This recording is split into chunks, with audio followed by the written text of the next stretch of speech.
Hi boys and girls from my classroom and any other classroom that's joining us, teachers, parents, anyone who's trying to learn during this quarantine time. I just wanted to point out my email address if you have any questions.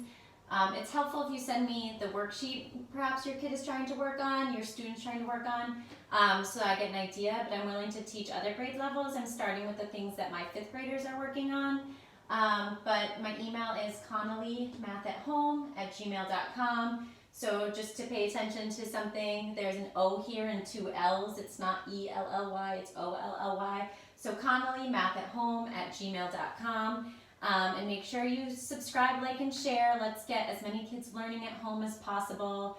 Hopefully this doesn't go on too much longer, but important that we're all ready for 6th grade math, and if we get into other topics, we want to be ready for the next grade level. So today's topic, everyone, is multiplying a fraction by a fraction.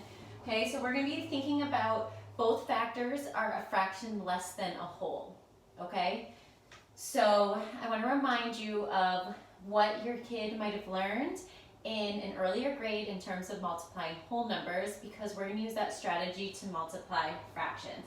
So if you were doing 3 times 4, this stands for groups of. Okay, so when we see the multiplication symbol with whole numbers, we're thinking about 3 groups of 4. You might have seen your kid do this. I'm giving a simple marked array here, but we'll get into multiplication strategies of whole numbers, because I know that's something that parents didn't learn the same way as our kids are learning. So I'll make sure I go over that in one of the videos coming up.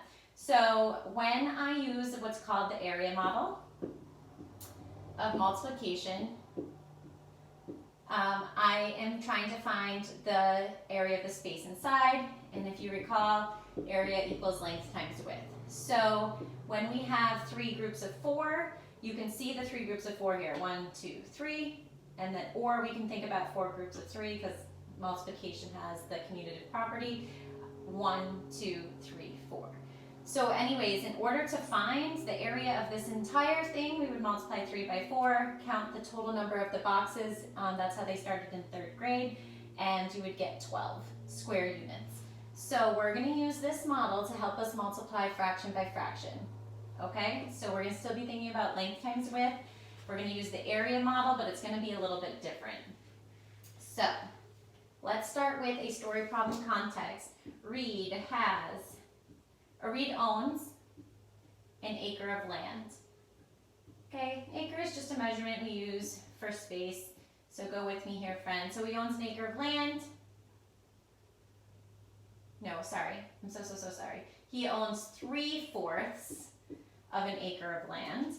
He plants corn on 1/2 of his land. How much of an acre, the whole entire acre, how much of an acre, sorry, I do that all the time in the classroom, is planted with corn? All right, so it is a multiplication situation, because instead of taking a full group of something, we're taking a piece of something. So when we think about what this equation would be, we are finding what is 1/2 of the 3/4 that he owns. So what is 1/2 of 3/4? And we would write that equation as 1/2 groups of 3/4. So it's not a full group of 3/4, it's half of a group of 3/4, and that's the connection between the whole numbers there. So I bought a toddler easel, so it's really small. I don't have a ton of space, so I'm gonna have to erase our story problem. But just so you know, he owns 3/4 of an acre of land. He plants corn on 1/2 of his land. How much of the acre is planted with corn? Okay, so I'll leave our equation down here, and I'm gonna show you how to use that area model to discover what's going on. Okay, so when we do the area model for fractions, it's actually going to be a square. Actually, I want some more space to label on top. So it's going to be a square, and the properties of a square are that all four sides are equal. So the length of this whole side is 1 whole, and the length of this whole side is 1 whole. Okay, so this here is the full acre of land. 1 times 1 is 1 square unit. We have 1 whole. But Reed only owns 3/4 of the land. So what we have to do first is represent 3/4. So I'm going to show what he owns. You want to do this all vertically. I know sometimes we can show fourths like this, but for the purpose of this area model, you want to show 3/4 going all one way. So I'm going to shade in 3 of the 4.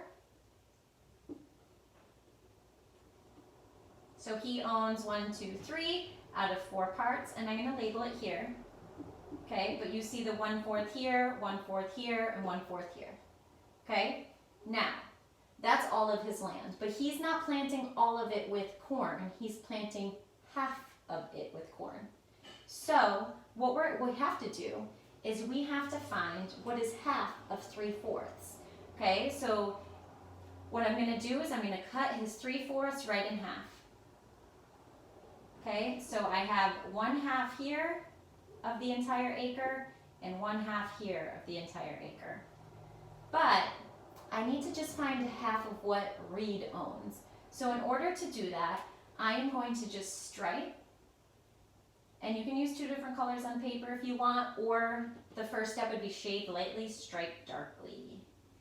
Okay, so let me stripe, stripe, stripe, stripe, stripe.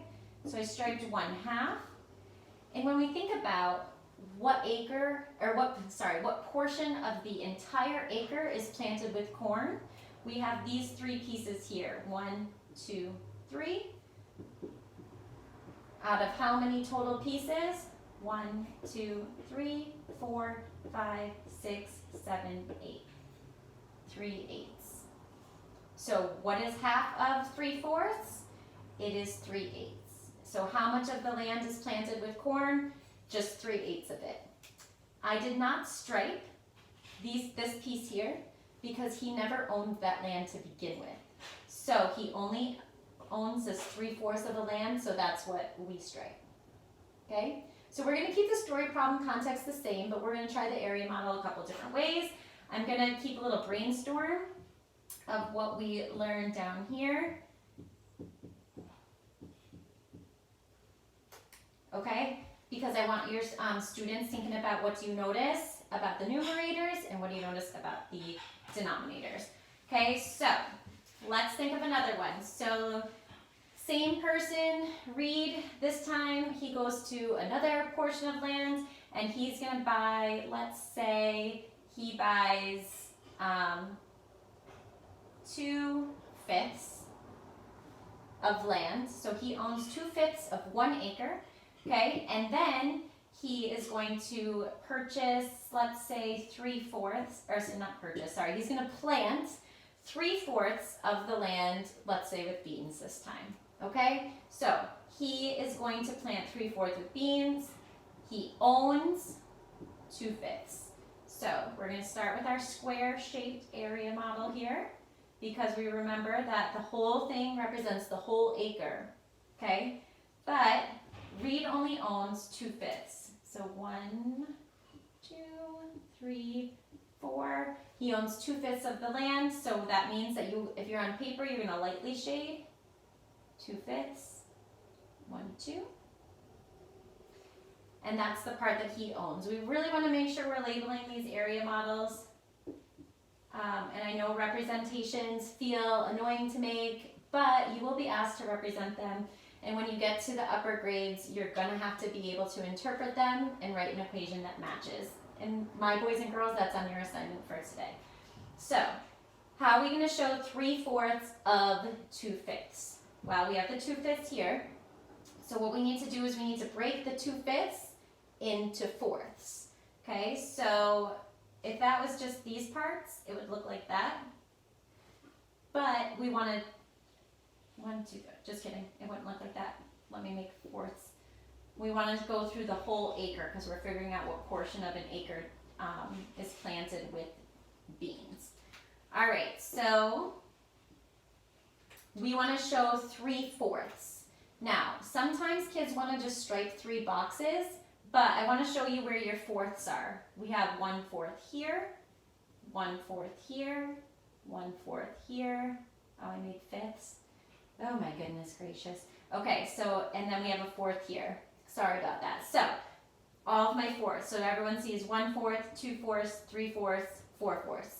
Okay? We want to show that beans are planted on 3/4. So that's not 3 of these little boxes, that's 3/4. So this is 1/4, 2/4, 3/4. Okay, so I have a fourth striped here, fourth striped here, and a fourth striped there, which is my 3/4 that I'm looking for. So then, to find our final answer, we think what portion of the entire acre is striped. Okay, so I see 1, 2, 3, 4, 5, 6. 6 pieces are striped out of a total of, and again, we can count by 4s or by 5s right now, 5, 10, 15, 20. And where am I getting that from? 1, 2, 3, 4, 5. Okay, so 6/20 of the land, all of the acre, the entire acre, is planted with beans. So what is 3/4 of 2/5? It's 6/20. So let's add that to our little brainstorm down here.